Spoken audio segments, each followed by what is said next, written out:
Hello বন্ধুরা, তোমরা সব কেমন আছো? আশা করি তোমরা সবাই ভালো আছো। আজকে আমি একটি নতুন ভিডিও নিয়ে চলে এলাম আপনাদের মাঝে। আজকে আমি দেখাবো আমার একটি পাশের গ্রামে একটি আমার বন্ধুদের বাড়ি যাব, সেখানে মজা আড্ডা মারবো। আমাদের সাথে থাকুন, ভিডিওটা লাস্ট পর্যন্ত দেখো। তাহলে যাওয়া যাক, সেখানে দেখা যাবে ভিডিওটা। আমাদের বন্ধুদের বাড়ি আসার পরে তারা আমাদের লেবু খাওয়ালো।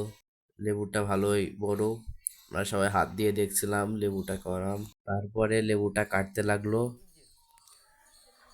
খোসাটা নিয়ে আমি একটু ইয়ার্কি মারলাম আমার একটি বন্ধুর সাথে। সে আবার গাল দিয়ে দিছিল আমারে। লেবু কাটা শেষ, এখন আমরা খাবো। প্রথমত আমি মনে করলাম লেবুটা তেতো হবে বা অন্যরকম হবে, পরে চেখে দেখলাম অনেক মিষ্টি। কিছুক্ষণ মজা করার পরে দেখি একটি ঘুঘু এসেছে, ঘুঘু। সেই ঘুঘুটাকে আমরা ধরার চেষ্টা করছি, কিন্তু দেখি ওটা শিক্ষা ঘুঘু। আমার একটি বন্ধু গিয়ে দেখি ধরলো ঘুঘুটারে, ধরে আবার খাঁচায় ভর্তি করে দিল। আজকের ভিডিওটা এই এই পর্যন্তই।